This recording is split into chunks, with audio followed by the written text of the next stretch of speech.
Anyway, back to Kendall, since you want to open up that motherfucking door. I'm on your ass. I'm the fuck is you talking about? Focus. Faisal, you could defend Islam in a few. Don't worry about it. Islam is not gonna escape from this room. Yeah, but let's have that conversation, please. Pendo, what's up? Hop off that mic, bitch. Sissy boy, sussy baka ass nigga. Fuck out of here, bitch. It's not worth it. Next time, think twice. All right, think twice. Babe daddy. Fucking pookie, ray ass nigga, bitch ass nigga, broke ass nigga, loose booty ass nigga, yeah, what? Peanut butter butt? Fuck out of here, nigga. Nesquik ass butt, nigga. You're a Nesquik ass booty, nigga. Fuck out of here, chocolate butt. Shut up, bitch. Yeah. You done? You calm down? Cool. It never need to got to that. Oh, it's gonna get like that every time. You know why? Because you took it there, you bitch nigga. Maybe stop motherfucking taking all that coke. What you're accusing me of doing? Huh? Maybe stop taking all of it gotta shots. be. I'm wondering what drugs you on. Because you gotta be on drugs right now. Suckers. This is fuck crazy. out of here. You're so fucking twisted that you don't even understand what you just said 5 minutes ago, you drunkard. Fuck out of here, bitch. Anyway, back to what the fuck I was saying.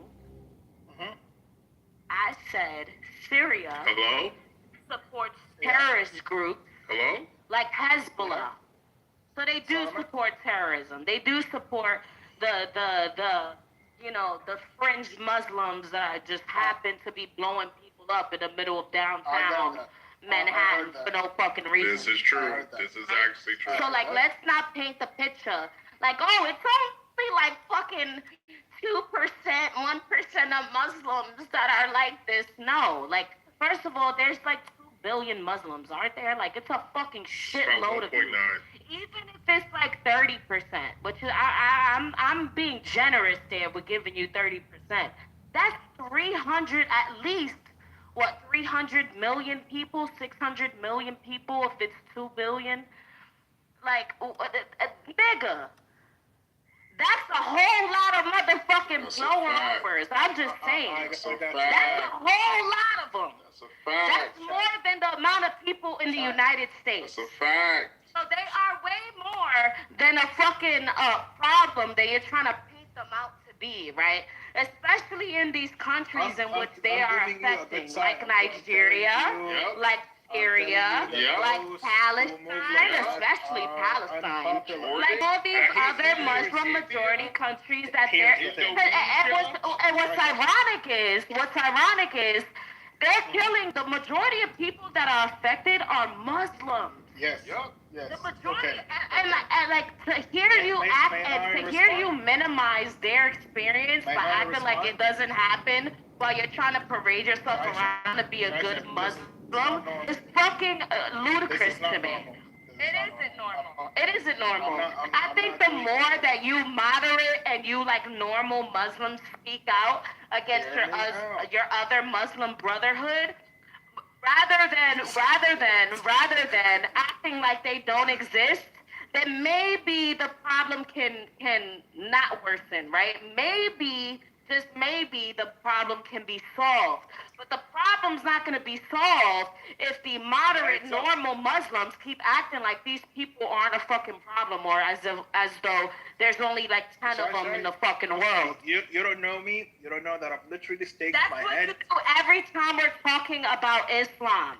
You do this every single time faithfully, so I know enough. To your points. Let me just respond to your points, please. And now you're going to speak to the room. I don't care. Goodbye. First of all, since King, you were in agreement. Since you were in agreement, an example like Syria, I would very much liken it to Lebanon. But first of all, like any country in Africa, when there's literally a civil war, a coup d'etat going on, wouldn't they resort to the use of mercenaries, just like any other human political group? Yes, they do, and that's why they're hiring these terrorists and so on and so forth. It's just normal behavior that you see it everywhere else. Not really popular support of terrorism, because that's what the majority of the Muslim people do or what.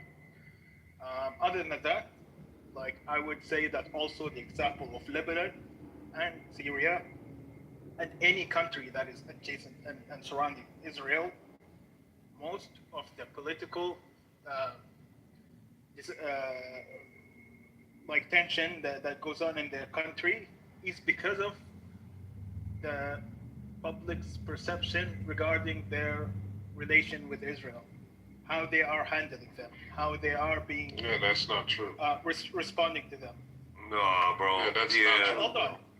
Why That's do you think not true, Hezbollah? bro. Why do you think Hezbollah? Especially with Lebanon. Lebanon is a cautionary tale. And shout out to the Maronite Catholic Christians. Hello. Lebanon is a cautionary tale to ever make a society where Muslims make up a portion of your society.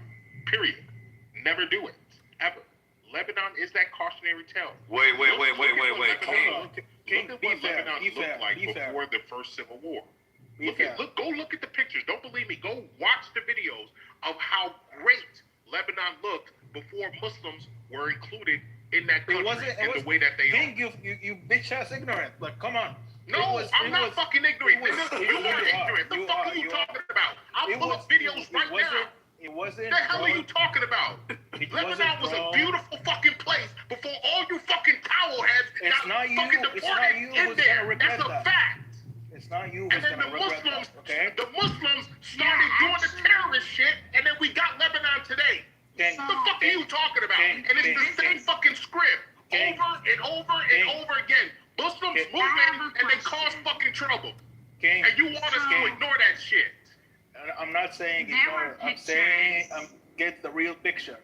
The instability that has happened in Lebanon, particularly, it's because the people of Lebanon don't get to live the life that they always have lived. It's whichever party that caters the most towards Israel gets the support from Israel. And any other party that opposes Israel, Islam ruins everything it touches. Everything it touches, it just goes to shit. You ever see the pictures of Iran prior to fucking the regime? Do you know a single? Everything it touches, it goes to shit. Literally, bro. Hey. Hold on. Look at Syria. Look at Syria. And Iran and all those countries. Like before the 70s. Yeah. And there were women like outside at the beach in their I thought my mom was lying. They were outside with their hair not covered. Like, I want to know what happened from that point till now, where women are essentially wearing black polyester all over their body besides their eyes in fucking 90-degree weather. Hey, I swear I used to think my mom was lying, bro. How did we get there? Okay. Because Mike, I know. I used to think my mom would be like, "Oh, we used to do this," and all my siblings like, "Yeah, you know," because Persians are very proud people. Everything they do is the best, and this and that, blah blah. And like it was just so hard to believe until I started seeing it pop up. I'm like, oh my god! And then I had to apologize, Mom. Everything they touch goes to shit. And then like those, it's just weird, bro. Look what they did. Nothing is weird. Nothing is weird. It's very clear. There was no need for any Islam nationalization before the installation of the State of Israel. Before then, everything was cool. But guess what? The revolution in Iran did. Who's their first and foremost adversary? It's Israel. It has ruined Iraq. It has ruined Lebanon. It has ruined so many other countries in there. Wait. Points to the Jews. Yeah, what you saying is like, since it has nothing to do with Judaism. It has to do with the Allies when they won the Second World War. They manically decide, okay, let's fucking colonize this land and give it to a bunch of people. Oh my fucking god, bro! This is a sorry ass rebuttal, bro. I'm sorry, bro, cause that don't really have it got a little bit to do with it. You think it's just a little bit. You think it's just a little bit. That ain't enough right there, Lebanon, sir. I'm sorry, bro. In Lebanon, it has to do everything to do with their laws. Wait, with some Middle They're Eastern literally- country they're recently next switched the door age of neighbor. consent to get married to 9 years old. You know which country that is? Wasn't that was that Iraq or? Oh yeah. Oh, I think so. Yeah, I think it was Iraq. Yeah, I remember that. What if they like promoted the same outrage as they did if somebody drew a picture of their prophet, like in reference to that? Like I just can't help to think it's not necessarily in the Quran or anything, but it has something to do with like just it's funny. There's the religion of Islam and then there's the culture of it, and it has something to do with the culture of it, bro. That's what it has to do. 9 years old. Yeah, and the hadiths, the sunnah, also is like a regulator of culture, Mike. I would argue that the sunnah itself, the extra, they'd be extra biblical. They do, yeah. Sources. Some people are Quranists. They're just pure like don't listen to it. But I'm just saying, like when you see stuff like that, look, the way my brain interprets it, which could be flawed, is like there goes another fucking Muslim country doing what they do. Yeah. You know what I mean? That's how I think of it. Literally. I don't think of it as some like modern Western world or anything. It's like I don't think of like the Jew. I don't think of anything like that. It's just like there's a Muslim country and they changed the age to get married to 9 years old. Insanity. Who the fuck? Why? Like who the fuck? Like that's so disgusting. Like it is disgusting. But I ask you, in terms of foreign policy, why do they all agree in line that their most number one enemy is Israel? Because Israel right now controls the Holy Land, which they want to claim. You think it's about the Holy Land? What do you think? I do. I think a lot of it is about the Holy Land. Yeah. So look, my non-geopolitical ass sees it like this. They can't do what they want to do because Israel, that small country, is like the power proxy over there, right? Meaning if somebody fucks with them, they know that America will back them up. They have like a better air force, things like that. They have the ability to do things that other countries don't, especially with the backing of the United States. If Israel's gone, then you would probably see, I don't know, again, I'm just totally guessing, you'd probably see some type of fights or something to see who's the most dominant after that. And so I think Iran's trying to be that thing. Hey, so don't let them wear you down. There you go, Pacer. Don't let them wear you down, bro. Stand up, bro. Let's go. So before the installation of the Israeli state, you guys mentioned it. Like things in the Middle East, cities looked beautiful. People were more culturally diverse. Things were progressing until some political focal point that made them look and be like, wait. We don't really have a say in what goes on in our neighborhood.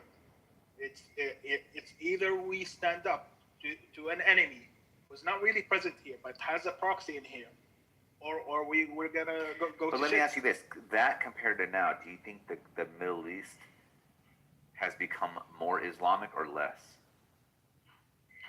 Depends on where you speak. I said the whole Middle East. The whole Middle East. I would say less.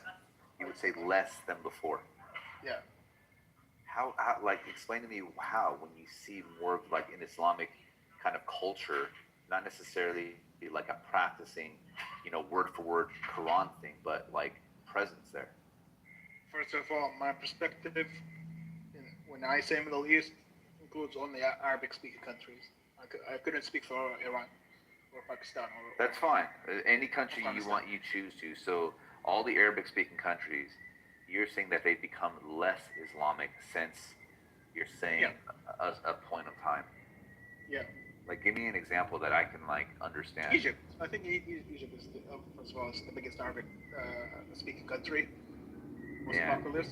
And they were more Muslim in the past than they are now. Yeah, absolutely. My bad, Michael. No, go ahead. I was gonna agree with him. So, I talked to him a lot about this, but there is absolutely, I define it as a forced reformation. And Mike, you're familiar with the Christian Reformation. The Jews also had a Reformation. Islam really hasn't had one until now, where people are essentially reforming away from Orthodox Islam in the way that it's written in their scriptures and hadiths, where they're becoming more secular, or they're adopting views that are antithetical to, to their core scriptures. Okay, so that's different. So look, if the trend is increasing, it's not the same thing as the outcome, right? So if there's an uprising in the trend more so than there was in the past, I'm saying, like, if you look at the country in totality and you say, hey, look, and you got to calculate the fact that more people have been there. So you got to say, relatively speaking, if you compared, like, statistically the percentage of Islam in any said country he wants to choose, from there to now, he's saying it's less. He highlighted I'll give you a Egypt. clear example. There has been much He's more. saying there's less Muslims increasing to become more secular, right? Yes. I'm saying if you want to account for every single Muslim statistically, right, now versus the past, and you basically do all the math to figure out, like, the growth population, because obviously we've grown, right? Why is that funny? So you're talking about Muslim people, You know what? I'm just gonna look it up real quick. population, not about their political views or religious views. Wait. If you are Muslim, you have an Islamic religious view, right? It differs from person to person. So if you are Muslim, it's okay. So if you are Muslim, you have an Islam. Let me give you a very clear example. Go ahead. There had been a much more clear tolerance towards people who actually leave Islam, atheists in the Middle East today than before. It's much more prominent in Egypt. Okay, look, the tolerant. Look, I agree that the tolerance, like bending the knee, especially because you have, like, social media, you have the ability to be looked at, right? Can have an effect. But let me look something up. I want to see if what you're saying is true. No, he is. So the apostasy laws, which used to be heavily enforced and were extremely strict, which ironically is what grew the Muslim population, those things are becoming laxed in the Middle East, where if you leave Islam, you don't get killed, you don't get beheaded, right? You can actually still exist, but it's not. It's although that's increasing, it's not fast enough, right? There is still, or at the very least, you might not get killed, but you'll be ostracized, right? You'll be marginalized from community, from your society, X, Y, and Z. So there's still a negative reaction. I'm really speaking more about that, about the ostracization. Yeah. Speaking that's becoming less and less. Yeah, and I would agree. I would still agree with you. Yes, that is true. I'm not going to act like that is true. Here's a quick search. What figures show religious percentage? 1950s estimated about 82% Muslim. Today in Egypt, right? They're saying 1950s in Egypt. Today in Egypt, more reliable estimates put Muslims share at about 90% of the population. Oh shit! What? Yeah. So look. Here's the thing. You could say that Islam has kind of, like, backed off in the sense of how aggressive they were. They can't just kill people the way they once did, especially, like I said, because you have things such as, like, social media. You have video outlets, right, that could expose people for being inhumane, and the world would turn against them, which is why countries like North Korea don't allow shit like that. They don't want to see what's going on. But when we got to talk about, like, the idea, see, this is fucking, I mean, assuming this is true, because this reference could be wrong or whatever the case is, but if this is true, it just shows that intuitively, right, like, I was right. You're wrong. I would agree with the statistic because it counts for the births of the Muslim population in Egypt against the Orthodox Christians and the other denominations. and the Muslims are the majority. Like, But they've always in been. terms of- I didn't say. I- So the prompt I put in was relatively speaking. They've always been. I said take account for the human population growth, right? It's saying when all things are taken consideration, right? There was still an 8% increase, right? And earlier, from what it sounded like you were saying, is that there was less. Now, King, what you said is there's more. I wasn't really speaking about the numbers of the people who have. Okay, repeat what you said about Egypt again. Religion Repeat what you said about Egypt again. Maybe I misunderstood you. Repeat what you said about Egypt. In terms of the public religiosity, Yeah. it's lessening than. So you're just talking about how aggressive religion is. Yeah. And I think that's the only relative social phenomenon that we could talk about. If you're talking about the birth of the Muslim, that's all I was talking about. So when I said like, I don't know. Like I don't work in a hospital. So I don't either. That's why I said intuitively. It's not going based off of any type of thing that basically I can justify up until now. So what I'm saying is like I just examine the world and I come across and I have a feeling, right? And the feeling is that the Islamic kind of like culture, it's especially based off of things that I've seen in the past, seems to have been taken more of a presence in the sense of just basically how people operate. Right now, you can see it kind of backfiring, right? People are not giving a fuck. But you got people looking like ghosts walking around in certain countries. Yeah, that's like, a fact. Yeah. The fuck is that, bro? Yeah, looking like Pac-Man ghosts. Yeah. So it wasn't always like that. And I used to think it was. That is true. It shocked me. That's what, and you weren't here, Mike, but I said it earlier. Learning about the Middle East, the actual progression of like how each state became a state, or each country became a country, all of that kind of shocked me. Like how, even the movements of socialism and communism that mixed with Arab uprising, the fall of the Ottoman Empire, all of that stuff, like going back and actually learning what happened, it did shock me, especially with how certain states were not Islamic. They were not how we see today, where it's like they weren't. They had like regular. They kind of blew it because like from the little I know, like it seems like civilization like basically expanded from that part of the world. Like when you look at math, you look at all this potential, human potential, like they fucking stuck on a rock, bro. And Look, Mike, I can even point out a timestamp for you, country by country, because slowly you started to see it move from Egypt and like the mid 70s, early 80s, and then something happened in the early 90s where there was a complete fucking just flip. Now, I don't know if it got something to do with the oil companies or certain investments that was made, certain, figureheads in certain places. I don't want to kind of offend nobody or do anything like that, but I can say this.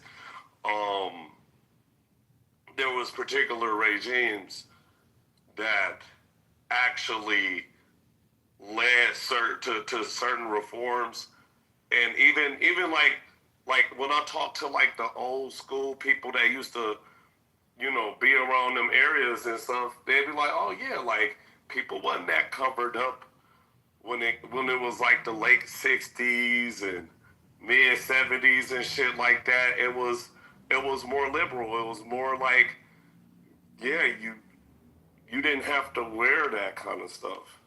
Somehow, There are old some way. photographs from the 1970s in, I think it was Iran. Right. You the have girls. also from Saudi Arabia. Yeah. In the 70s. Saudi Arabia, Syria, which is an interesting story. Anybody remember that country? Because it seems like they stopped talking about it. You're right, actually. I haven't heard of them in a long time. It's crazy. And I'm like, damn. I can speak for an example that is cited in Saudi Arabia, where things changed suddenly in the 70s, and resorted to extreme Wahhabism, like similar to That your country exported.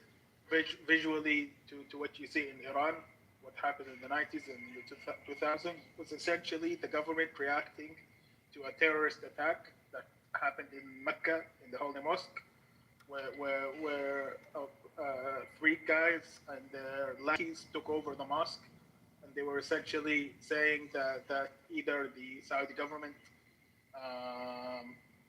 is dismantled, is dissolved, and leaves the country. Otherwise, they were going to massacre the people in the mosque, unless they become more aggressive or more fundamentalist, essentially, regarding their Islam. So the government took that incident and projected it upon the population as if that is the desire of the population, that they want us to do that, or things will go to shit. That they have assumed the population to be so liberal, but when in fact they were so fundamentalist, and that's why they made the regime shift to becoming more fundamentalist as well. So, very simply and plainly put, a reaction to political instability for God knows whichever factors are happening in the region that are instigating them. They were like, let's catch the storm before it catches us. Let's make the country seem as those fundamentalists would want it. You said as though fundamentalists would want it? Yeah. Well, because that's not what the Saudi royal family actually want. Well, here's how I'm sort of seeing it.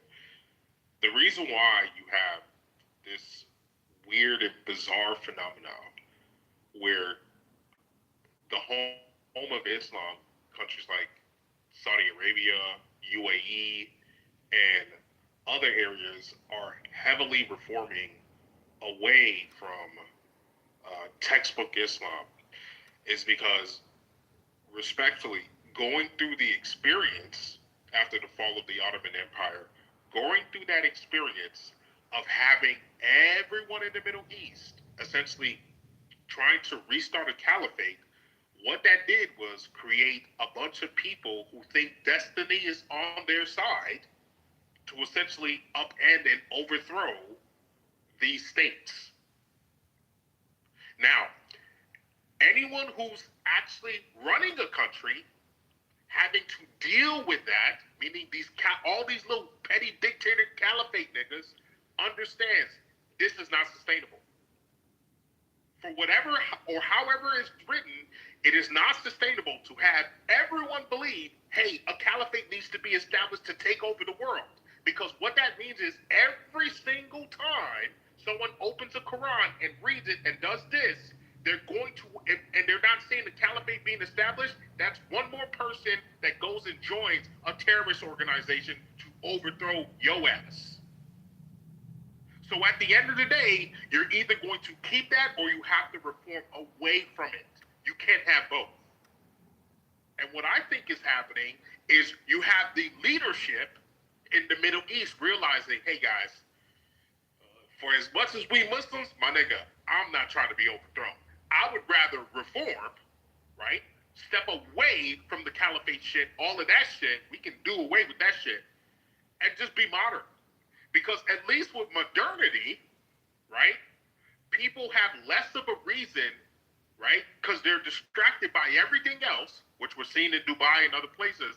They're distracted by all of this other shit, like we're seeing in America. It's kind of funny because we have a different protocol that's the same kind of thing happening in America, where there's all this modern distraction that's keeping us away. So the Middle Eastern leadership is doing something very similar, where they're realizing, hey, modernity allows people to be distracted away from trying to overthrow us, remove us, all of that shit.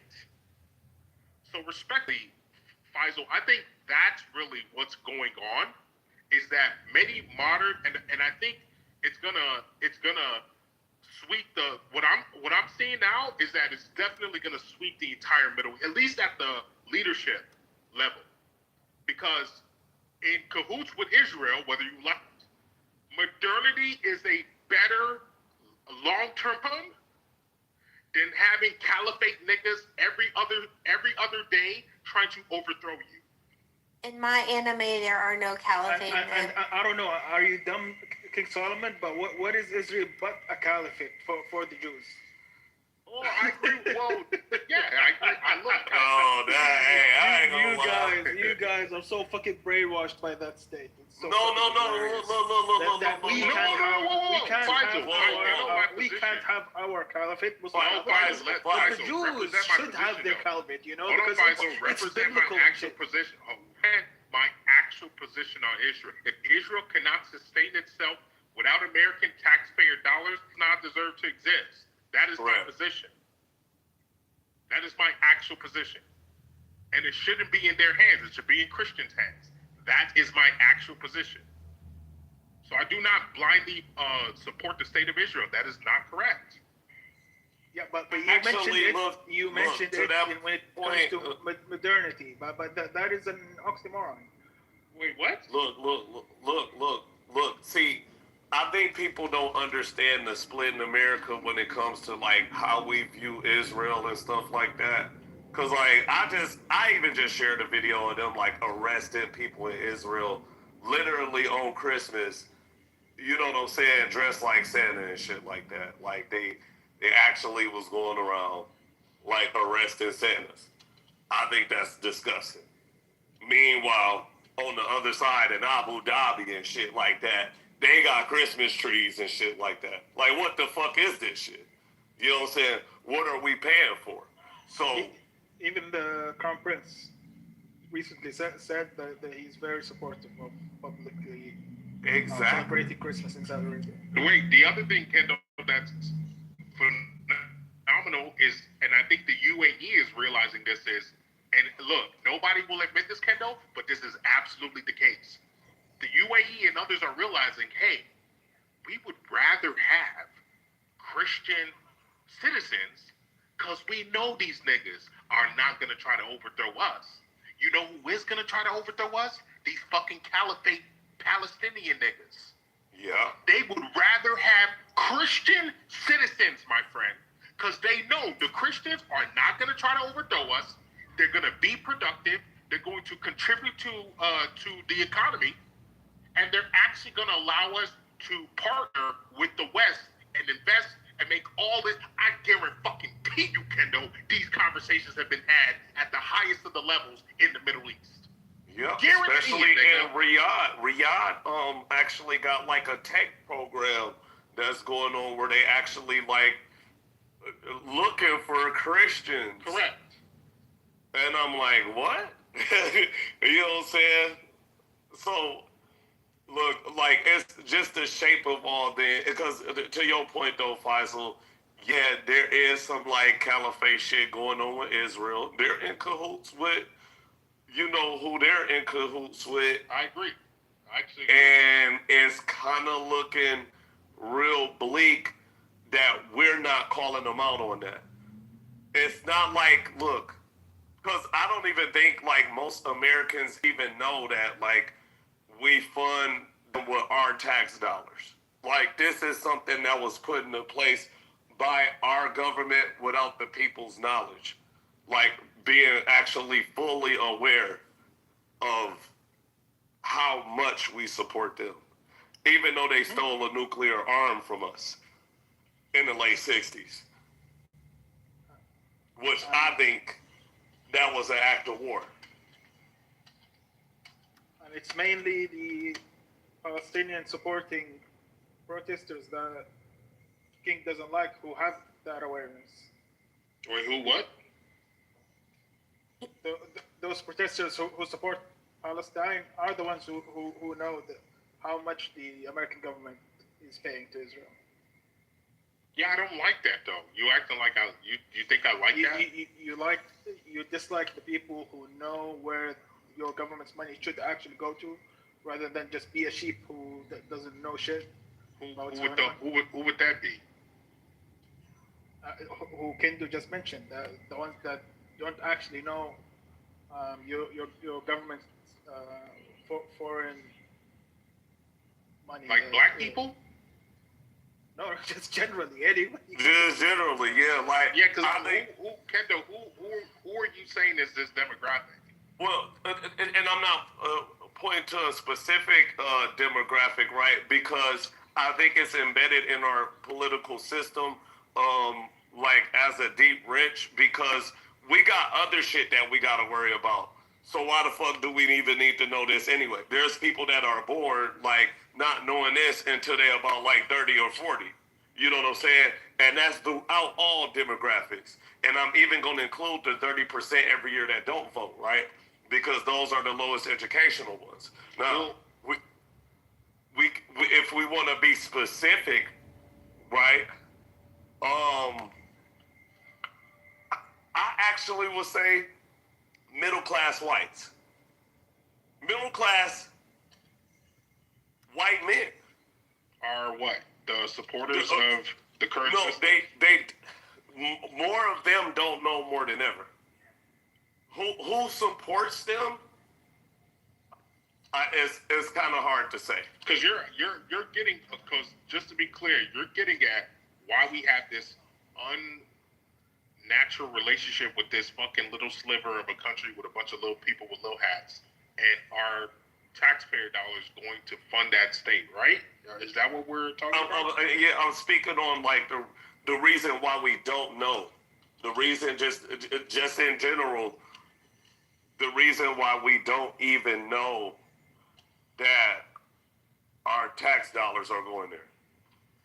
Yeah. There's a lot of obfuscation. Why is that not fundamentally known? Like, you know what I'm saying? That should be fundamentally known, like who we support, who our allies are. For instance, shit, I grew up knowing, like, fucking, even in fucking damn kindergarten, I knew, like, the UK was one of our allies and shit, even though we went to war with these motherfuckers.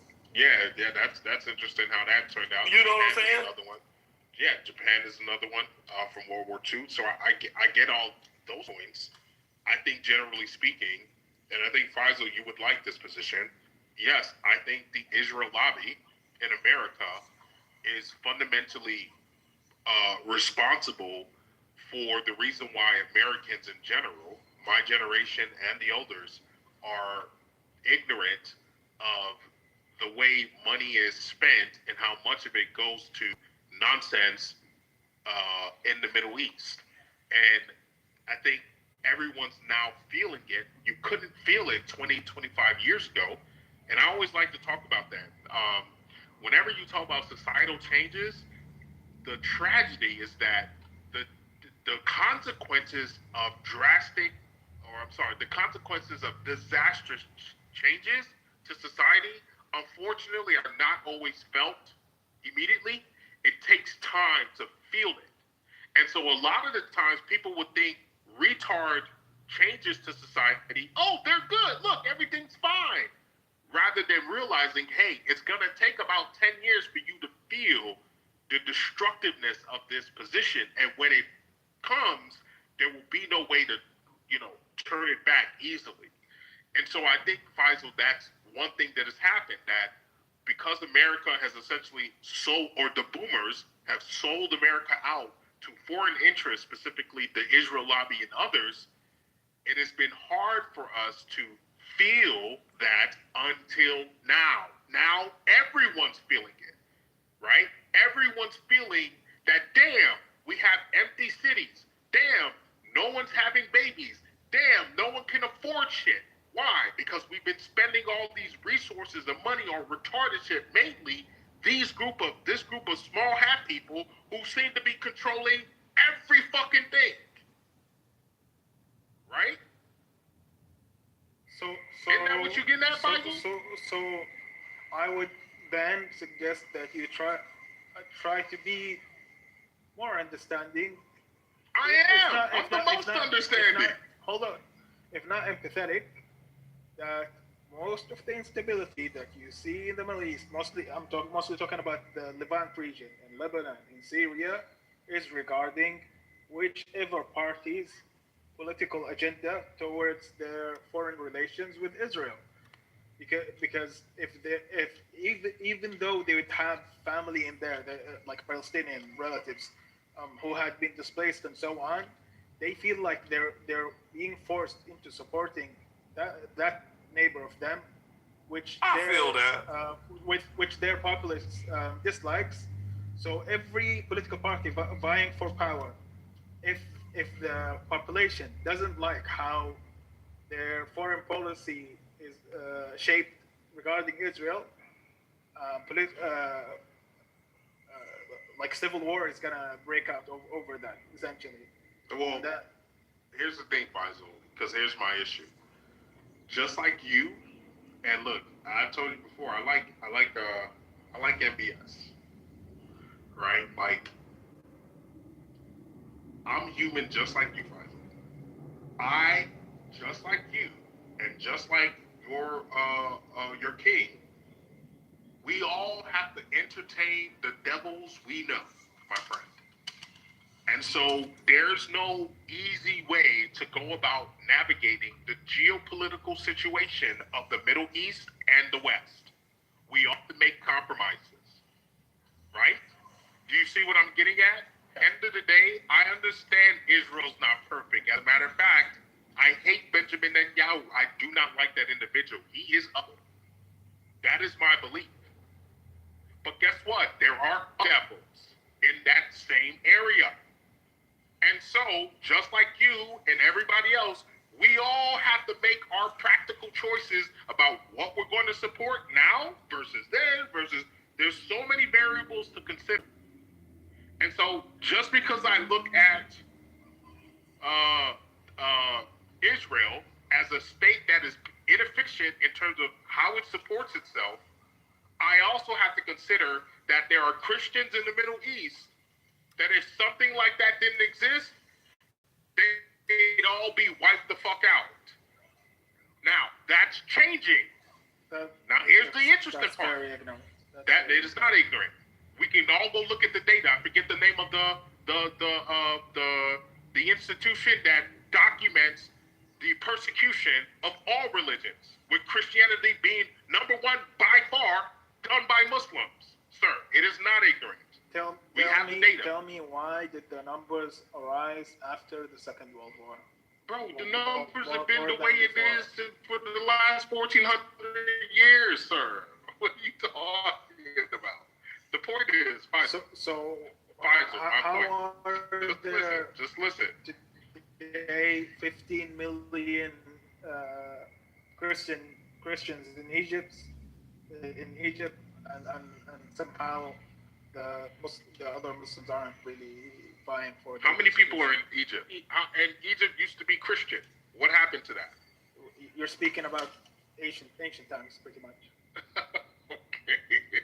The point is, and don't let me get started on Egypt, because respectfully, there's a lot of persecution, rapes, and all types of stuff going on there with the Muslim population. Genital mutilation, all of that shit going on. I don't know why you acting like, come on, bro. But yeah, at the end of the day, respectfully, Faisal, I have to make, just like everybody else, I play with we all have to entertain all the devils we know. We all have to do that. You choose the devils you want to deal with in this way versus this. I do the same thing. At the end of the day, yes, the little hats are a problem, but guess what? Islam is a problem too. Until you all do a proper Reformation movement, you all are a problem too. This lens isn't really helpful. It's not a holy war. It's not a religious war. It is. Your religion still has a holy war going on. We're not in the damn movies. Your religion still has a holy war going on. What are you talking about? That's why I said reformate. If you guys reform away from that, which seems to be happening a little bit, which is good. If you guys move away from that, fair enough. But until I see that clearly across the board, I'm sorry. Islam is just as big of a problem as the little hat people. Yeah, y'all even going to war with each other. Like, y'all going to war with the 12ers. You literally don't consider, like, fucking Iran the Middle East. Correct. But you don't consider fucking Abu Dhabi. Like when you speak And they're about right the next rest of to the each Middle other. East, there's a unifying factor that is their spoken language. But when you put Bro. when you put Iran, can Afghanistan, factor. and Pakistan, We and there are can talk linguistics. Cool, right? I get that. That's how y'all measure things. But we also can measure things by using a fucking map. That is This true. ain't complicated, bro. I get you, and I'm saying you have every right for that. But when I personally speak about the Middle East that I know, I'm not mentioning the non. Yeah, why? Go ahead and say it. Because they not like us. Go ahead and say it. And why aren't they like us? Let's get to the bottom of it. Because what is their religious practice? Aren't those Shias over there? Ain't that the other side? If there was Ain't that 12 right now? If there was anything that was going to start the Third World War, was because of the proxy war that is happening between Saudi Arabia and Iran. So when you want my country to mention its ups as one of them, there's something wrong in there, you know. Faisal, you a motherfucker for real, boy. You showing out today, but I get it. You know what I'm saying? Because it's like, them motherfuckers ain't, why you putting us in the same water? We in a different water over here. You know, we ain't Afghanistan or Turkmenistan. You start itching when you hear them countries. There you go. That's fucked up, bro. But I'm speaking for. Real quick. Yeah, you may, but very quickly, let me say this. I'm speaking for the average person. I personally, my own great grandmother is Persian, and I'm very tolerant. I'm very tolerant of all those countries that you mentioned, the Afghans, the Pakistanis. They're all my brothers. But the average Saudi person, once you mention to them, you guys are like, all these. You and Persians and the Afghans, I'll be like, fuck you. What you're talking about? Anyway, there was a video, pretty viral video that had came out in January of 2025, and it was nicknamed like the Vietnamese butcher. It was basically a video of this Vietnamese guy jerking off, and in the middle of it, he gets his head chopped off. But the guy that gets his head chopped off, he wanted it. Like he had a kink for it, I guess, a kink for the idea of getting beheaded. And so he found the guy. He literally found the guy that did it on the web. He asked him to do it, consented, everything, and the guy did it. And he fucking chopped his head off in the middle of him jerking his chicken. And it was all on video. You can actually watch it. I wouldn't suggest watching it. It's very because the guy is getting his head chopped off. But long story short, it happened in January. They've been on a search for the guy this whole time, and the guy got caught in the beginning of this month, in December. Isn't that crazy? But the thing is, okay. Call me crazy, but if the guy consents and the guy is like headstrong about someone doing this to him, should the Vietnamese butcher guy, the one that did it, really get it? I mean, he should get in trouble, but should he get in as much trouble as someone who does it to someone that doesn't want that to happen to them? Okay, never mind. Yeah, man. I mean, shit. Sometimes it's like. Yeah, Luca, perfect. I don't know, bro. I'm just like, goddamn. Sometimes you want to have your head, sometimes you don't. It's a one-time choice type of shit. So I feel like, did he sign contracts? is the real question. Before you chop bruh's head off, did bruh I sign a don't think that contract? would have mattered. I don't think that would have mattered. I'm pretty sure, like, there's something to show proof of this guy, like, wanting it because the authorities said, like, that he wanted it, that he consented to this, that there's proof that he wanted to be beheaded in that fashion. But it's like, even if there was a contract, right, like, the guy says that shouldn't be a thing. Like, I think he should have some form of punishment, but I don't think it should be like 100% like, oh yeah, that's first degree murder. Like, you know, like I think it should be, I don't know. And are you saying a punishment such as for any suicide pact or specifically for by beheading? Because No, for any like suicide pact, I'm sure this has happened before in the United States, right? Where someone wanted to be killed and they fucking, you know, try to find someone that's willing to do it, whatever. But being is it a beheaded is suicide kind of pact? serious. I don't think that's even a suicide pact. But yeah, I mean, Yeah, that's like, literally a should he? suicide pact. But should he get in trouble as much trouble as someone who does that to someone who isn't a consenting party? You get what I mean? Do you understand my question? Yeah, I think like you're talking about consent, like which is legal suicide and all that type of shit. I mean, I guess. Like, I don't want to sound like a weirdo, right? Because I don't. We shouldn't normalize what that guy did, right? Like, I don't think people should be making these suicide pacts. Shouldn't be a normal thing to do. But it's like, But a suicide pact is like conspiracy to commit murder kind of thing, not legit killing someone.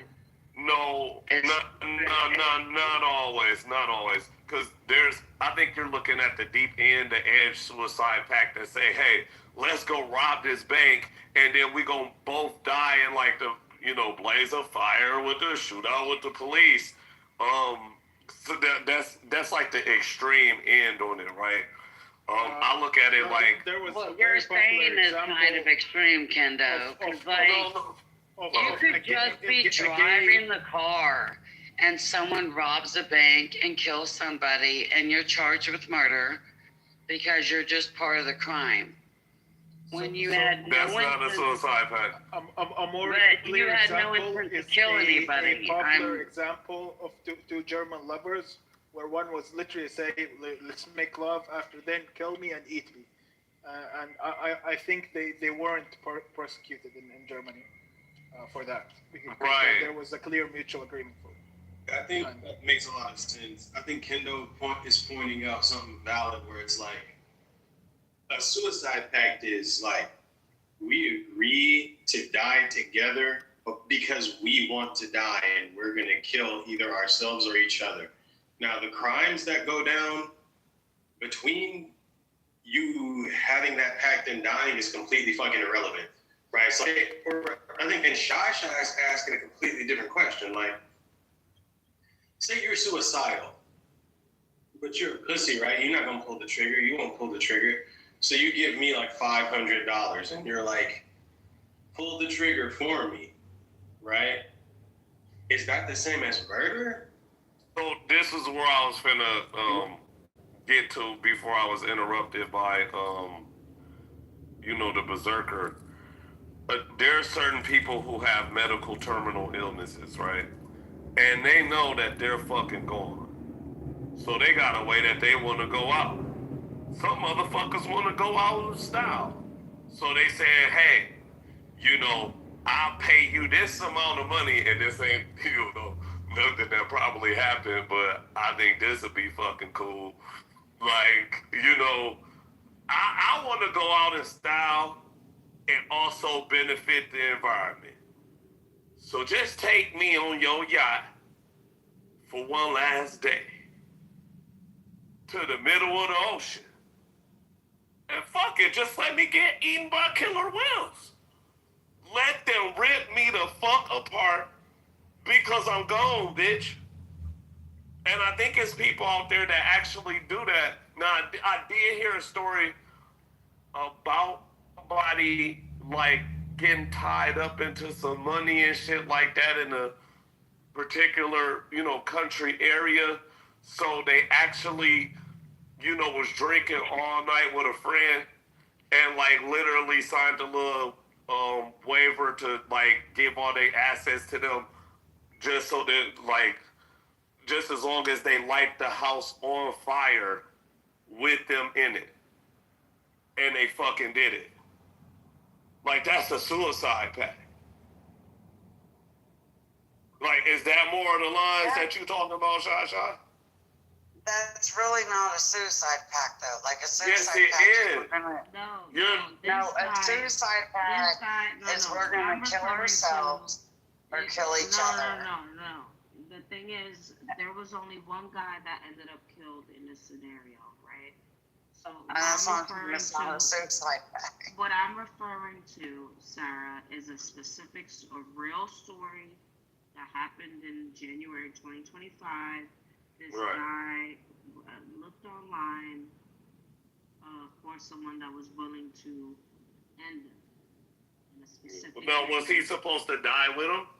No, Okay. that was Okay. never the plan. The whole plan was for him to find somebody that was going to do the job.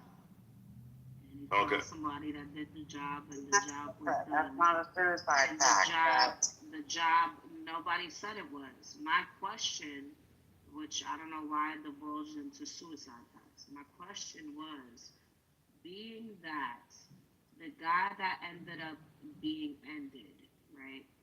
Being that he consented to being ended, being that that was specifically what he wanted, and does the person that obliges to what he wanted, should they get in as much trouble as someone who doesn't get that consent to do such? Well, I mean, it's wrong what he did, but of course, at the end of the day, when you come down to murder charges, it's about intent.